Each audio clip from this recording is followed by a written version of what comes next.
Welcome to Bicyclist Safety and Law Enforcement, presented by the Coalition of Arizona Bicyclists, narrated by Bicycle Officer Brian Ong. Why receive training in bicycle issues? Bicycling is an important mode of travel due to its affordability, efficiency, and health benefits. As bicycle travel has grown in popularity, the public has asked law enforcement to become more involved in bicycling issues.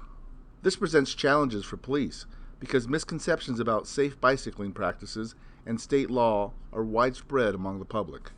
This e-learning was designed to provide the most accurate and relevant information available to Glendale police officers so they can be confident when discussing bicycle issues with the public, and can effectively prioritize related enforcement and outreach activities to promote public safety. By examining the relationship between traffic laws, crash statistics, and bicycle practices, this course will increase knowledge of the rights and duties of drivers of bicycles and vehicles, spread awareness of causes of common bicycle crash types, provide insight into how users' behavior affects crash risk, and provide understanding of how law enforcement can effectively promote safe bicycle travel. Arizona Revised Statute 28-812 assigns bicyclists the same rights and responsibilities as operators of motor vehicles. Bicycle travel is permitted on all roadways in Arizona except urban freeways and where posted.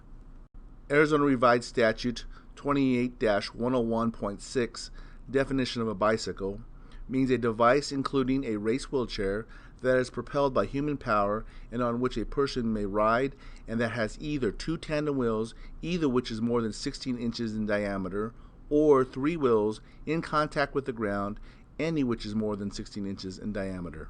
Whereas a vehicle means a device in or by which a person or property is or may be transported or drawn on a public highway, excluding devices moved by human power or used exclusively on stationary, rails, or tracks. Most traffic rules apply to both bicycle and vehicles. However, a few special restrictions apply only to motor vehicles due to the greater potential danger they pose to other road users. State law is very consistent about this distinction.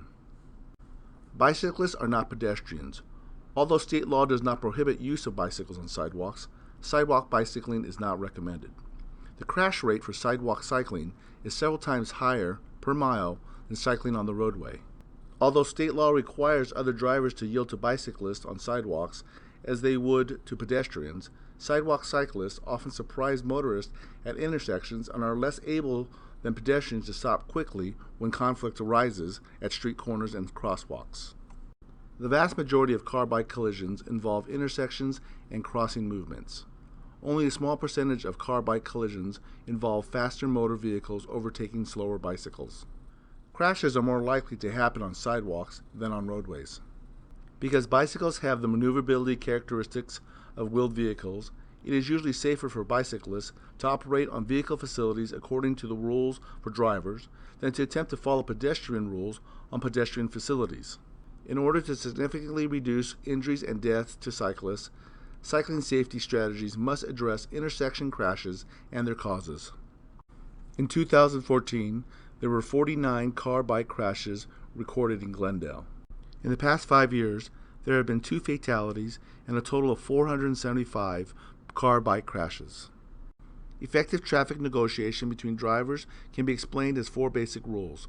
Let's examine each of these rules, the status that realize them, and the direct relationship to bicycle safety. Rule number 1.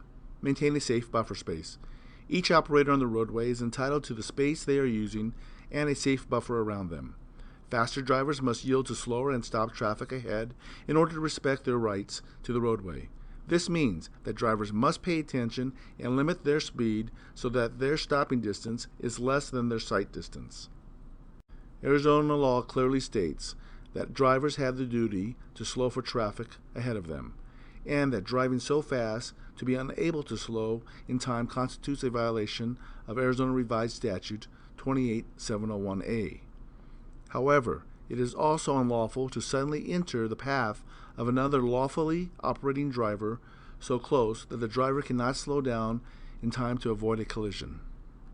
In order for drivers to yield to one another, they must be visible.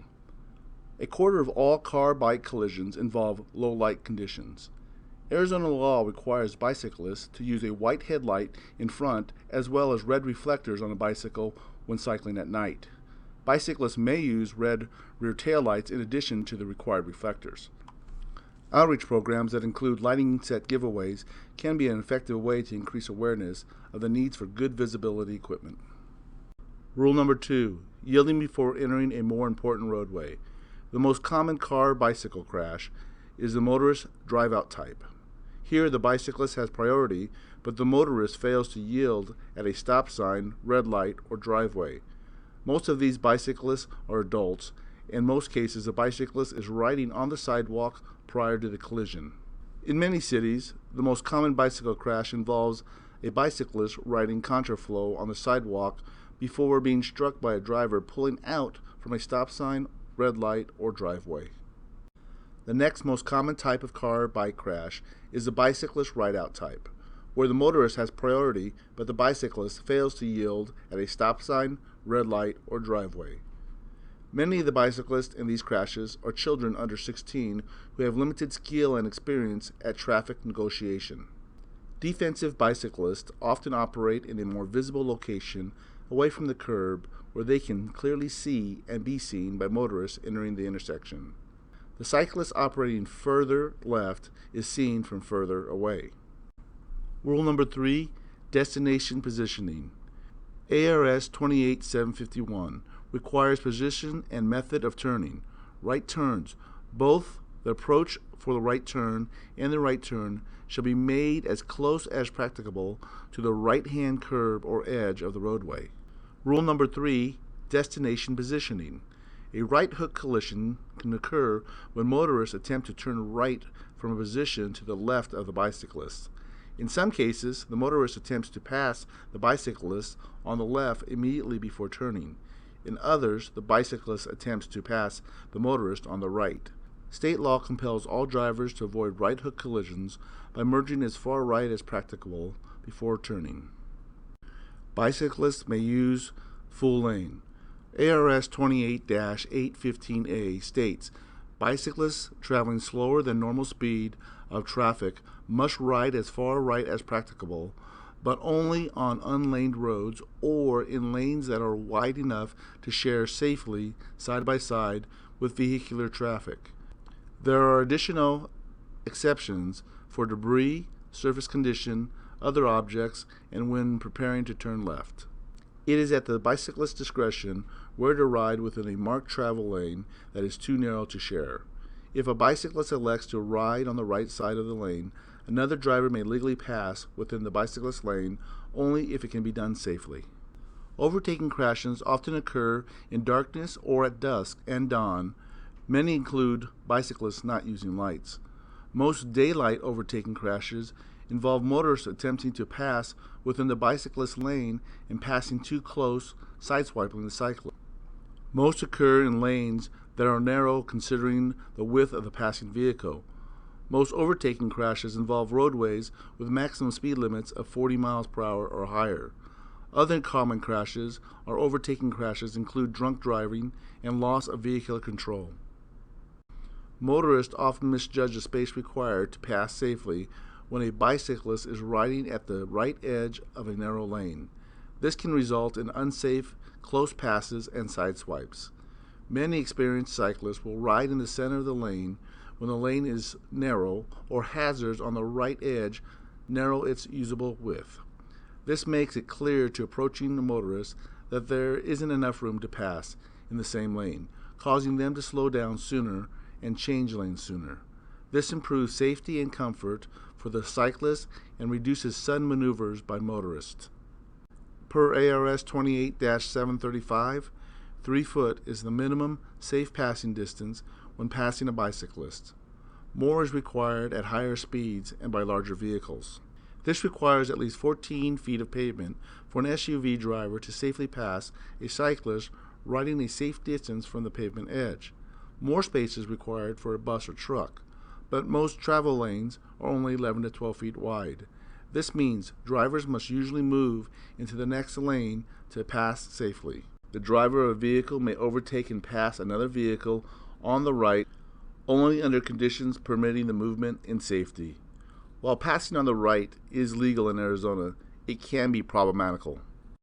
Educate bicyclists to never pass on the right side of trucks and buses at an intersection. A particularly dangerous right-hook conflict occurs with large trucks and buses which swing wide at intersections. A bicyclist in a driver's blind spot on the right can easily be knocked down and run over by the rear wheels. Bicyclists can protect themselves from such conflicts by never passing on the right side of trucks and buses at intersections. Large vehicle operators can reduce these risks by singling right turns early and by not overtaking bicyclists before turning. Rule number 4. Speed positioning between intersections. Faster traffic passes on the left. Slower traffic uses the rightmost lane for their destination. If no lanes are marked, slower drivers operate as far right as is safe and practicable. Drivers may pass only when it is clearly safe to do so. With the exception of protesters intentionally blocking traffic, as in critical mass events, bicyclists cannot be cited for impeding traffic. The impeding traffic law is a speed law. It is clearly written to only apply to motor vehicles that are capable of going faster. It exempts non-motorized vehicles entirely. It makes an explicit exception for motor vehicles that are slow by design. Bicyclists often ride side by side to communicate with one another, to increase visibility, improving their safety, to discourage unsafe passing in narrow lanes, and to make the group more compact when passing through signals and stop signs. The state vehicle code does not prohibit bicycling abreast in a single lane. Signed bike routes identify pleasant routes for cycling. Bike route designation does not affect the legitimacy of cycling on one road or another, nor does it affect the rules of the road. Striped bike lanes look and perform much like paved shoulders and are both legally optional for cyclists to use. Bike lanes often have similar safety hazards as paved shoulders, such as dooring hazards. Cyclists often find paved shoulders littered with debris and to have poor surface conditions. Now that the relationship between bicycle safety and the rules of the road have been presented, what roles should law enforcement play? To effectively promote bicycle safety, it's helpful to develop a positive relationship with the cycling community by focusing on helping cyclists reach their destination safely and efficiently. Enforcement actions should focus on encouraging correct direction cycling on roadways with lights at night. Law enforcement can educate bicyclists and motorists about safe and lawful cycling practices. When possible, use verbal warnings for most infractions by bicyclists, while saving citations for egregious or repeated violations. Violations by motorists that pose the greatest danger to cyclists include the following: failure to yield at crosswalks or sidewalks, passing a bicyclist when unsafe or passing too closely, failure to yield when turning left, and DUI. When you are interacting with motorists, know that some will object to bicyclists using the roadways or having to slow or yield them. Some motorists view bicyclists as scofflaws and object to the unbalanced enforcement. Do not engage in debates. Stick to the written law. Ensure motorists that you are paying equal attention to cyclists' violations that pose collision hazards. When considering enforcement actions to promote public safety, the following bicycle violations should receive priority: cycling against traffic, cycling at night without headlight or reflector, failure to obey functional traffic signals, failure to yield at junctions as required or when entering the roadway. When interacting with bicyclists, remember that some cyclists will not believe that traffic laws serve their best interests. Do not engage in debates. Stick to the written law. Assure cyclists that you are paying equal attention to motorist violations that endanger them. The same crash report is used for bicycle motor vehicle crashes. Conclusion: the rules of the road allow drivers of all vehicle types to get to their destination safely. Law enforcement plays an important role in promoting bicycle safety by reminding the public how the traffic laws support safe cycling. Much of the motoring and bicycling public does not understand how traffic laws treat bicycling or what best bicycling practices are. This presentation has provided essential background information to assist officers in their interaction with the public on bicycling issues with identification on appropriate and effective enforcement actions. This e-learning was modified by the City of Glendale by the Coalition of Arizona Bicyclists from a presentation originally developed by the members of the North Carolina Active Transportation Alliance and the Raleigh Bicycle and Pedestrian Advisory Commission, in cooperation with the North Carolina State University Police Department. Thank you.